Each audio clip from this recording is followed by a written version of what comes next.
ทำมาแล้วก็ได้หักกันเขาคิดจะว่าเขาอยู่แบบนี้นะเขาสบายใจถ้าอยู่น้ำคนหลายคนมันหนักควมพี่น้องผู้นึงว่าแนวหนึ่งผู้นึงว่าแนวหนึ่งป้อนไปจิจักจ้องทางนะเพราะฉะนั้นเขาห่างคนจะดีกว่าพี่น้องมานางก็มีเดือดเดือดมันอย่างนี้อยู่นี่ค่ะสบายมันต้องมาเลยคอยมันจะเป็นเดือนคนนั้นคอยเดือนคนนี้บางคนก็ถ้าเห็นลูกเขาเป็นแบบนี้ก็ไม่อยากให้ลูกเขาเล่นน้ำเฮาได้มันก็เป็นเพราะฉะนั้นที่ไปเล่นน้ำมันเดิมมันเงอะเดิมมันปัญญาอ่อนเดิมมันรู้เรื่องยังเขาบอกลูกเขาอยากให้ลูกเขาเล่นน้ำเฮาแบบนี้นะเป็นนั้นดูแบบนี้สบายก็ไปยืนบุญไหว้กับใครมีกินก็กินไม่กินแล้วก็แล้วมันคนผู้ของคนมันคนละแบบมันบ่อยกันว่าไหนล่ะคนละแบบบางคนเขามาข้างเขาแบบนี้เขาก็ถือมันก็ลีแหละมันคนละแบบมันไม่ผู้ใดผิดผู้ใดถือเรื่องความสุขเนี่ย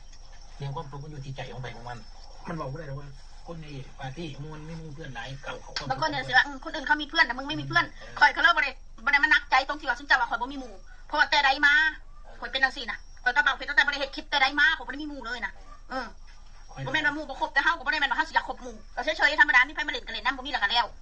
บ่ได้มาใส่มุกใส่ใจบ่ได้มาเล่นน้ำกันหัวลาน้ำจนว่าไปฉันก็ต้องไปน้ำกันจนลืมครอบครัวก็บ่แม่นโอ้ยเขาเคยผ่านมีหมู่มาเลยเขาก็รู้เลยแม่นล่ะรู้เบิดโอ้ยจะกี่หมู่กันจะเงี้ยเขาก็ดีแต่ว่าเฮาเบิ่งที่สภาพเฮาไปบ่ยังมีดอกช่วงเพราะว่าเฮากันรู้ๆกันนะแม่นแม่ก็ต้องบ่หลายกินกับหมู่กับพวกเดี๋ยวมีปัญหาอีกมึงออกเท่านี้กูบ่ออกเท่านี้เป็นนั้นกูกินหลายมึงกินหน่อยเบาสักกันแล้วแบบนี้คนทำเป็นนั้นบางทีดีนะมีเงินเท่ากับนี่แหละกับครอบครัวค่ะดีที่สุดกับหมู่กันนานทีนานมันเนี่ยต้องปี1 2 ปีกูละก็เป็นนานเดือน1ได้เป็นนั้นเดี๋ยวอยากมีปัญหามึงซื้อกูบ่ซื้อเนี่ยนะปัญหากูออกไลน์ของมึงอีนี่บ่ออกกูออกไลน์กูมันมีอะไรเป็นเอาเงินกันเล่นน้ำกันนะคนเฮานะแบบนี้ถ้าคนมีเงินคนมักไปเรื่อยๆนะเป็นคนมักไปมักเที่ยวมักเห็นมักหันมองนี่เป็นคนแบบนี้แต่ว่าเขาอยู่ถ้าใครไม่อยู่เล่าเนี่ยเขาเห็น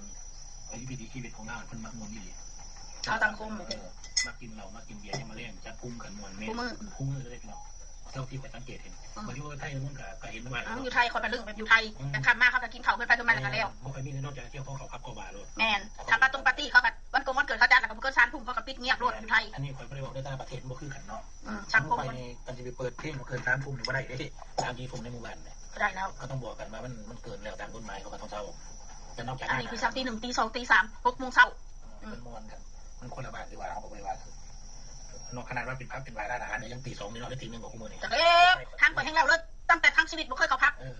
คู่มือนี่คอยบอกพี่คนจับเขาได้คอยบ่เคยเขาพักเขาบ้านเลยเด้อพี่น้องในบ้านเลยกล้าสาบานเลยบ่เคยไปเลยตี 1หรือตี 2นี่ก็ต้องนั้นแล้วเคยไปเลยพักบ้านเป็นยังไงยังบ่ฮู้จักแต่คาราโอเกะนะเขาอยู่ไปร้องเพลงพักบ้านกับที่เขาไปที่ไปตะวันเด่นเอาพี่น้องเอ้ยซ้ำนี่เด้อ